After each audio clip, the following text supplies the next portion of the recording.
అంతర్జాతీయ మహిళా దినోత్సవం సందర్భంగా రేపు పరేడ్ గ్రౌండ్ వేదిక ఇందిరా మహిళా శక్తి మిషన్ 2025 ఈ ఏడాది మహిళా స్వయం సహాయక బృందాల విజయాలతో పాటు భవిష్యత్తు కర్తవ్యాలను నిర్దేశిస్తూ ఇందిరా మహిళా శక్తి మిషన్ 2025 మహిళల ఆర్థిక స్వేచ్ఛ, ఉపాధి కల్పన, సంపద సృష్టిపై ఫోకస్.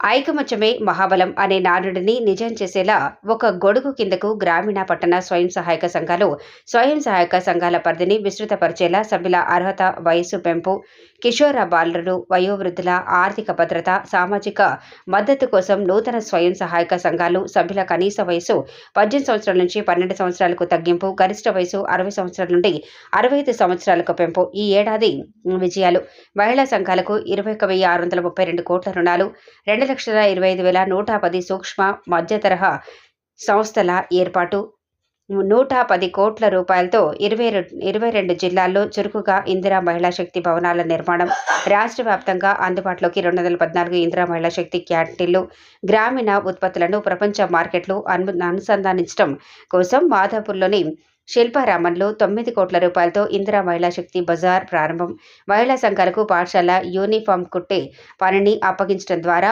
30 కోట్ల ఆదాయం, ప్రతి ప్రభుత్వ పాఠశాలలో మహిళా సంఘాల ద్వారా అమ్మ ఆదర్శ పాఠశాల కమిటీల ఏర్పాటు, అమ్మ ఆదర్శ పాఠశాల ఆధ్వర్యంలో ఇప్పటికే 634 కోట్ల విలువ గల 23,701 పనులు, మహిళా సంఘ సభ్యులకు 2 లక్షల రుణ బీమా, 10 లక్షల ప్రమాద బీమా, 400 మందికి 40 కోట్ల రూపాయల ప్రమాద బీమా చెల్లింపు, 32 జిల్లాల్లో అందుబాటులోకి 32 మొబైల్ ఫిష్ రిటైల్ ట్రక్కులు, ప్రతి ట్రక్కుపై 6 లక్షల సబ్సిడీ, మహిళా సంఘాల ద్వారా 1000 మెగావాట్ల సోలార్ విద్యుత్ ఉత్పత్తికి ఏర్పాట్లు, మహిళా సంఘాల ద్వారా 600 ఆర్టీసీ అద్దె బస్సుల నిర్వహణ, 32 జిల్లాల్లో మహిళా సమాఖ్యల పెట్రోల్ బంకులు. తెలంగాణ మహిళా శక్తికి మరింత ఊతమిచ్చేలా ఇందిరా మహిళా శక్తి మిషన్ 2025.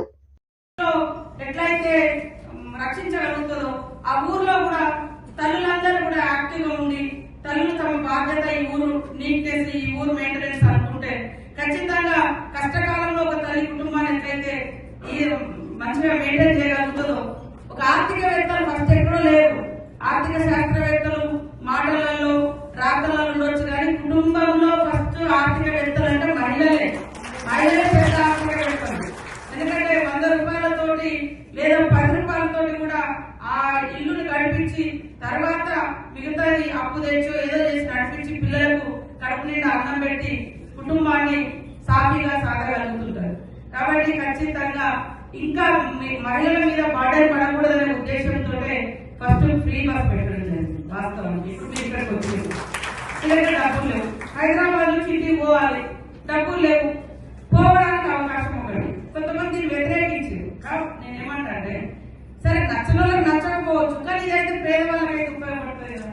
చాలా మంది ఒకరిద్దరు మన సీఎం గారి దగ్గరికి వచ్చి చెప్పారు, మేము సార్ ఫ్రీ బస్ ఉండడంతో రోజు ఇక్కడ ట్రైనింగ్కి వెళ్ళి మేము ట్రైనింగ్ చేసి దాన్ని సాధించుకున్నాం. ఇద్దరు అక్క చెల్లెలు ఏదో ఒక జాబ్ లో వాళ్ళు వచ్చి లేదన్నమాట, పొద్దున్నే మేము ఫ్రీ బస్ ఉండడంతో పోయి అక్కడ కోచింగ్ తీసుకోగలిగినాం.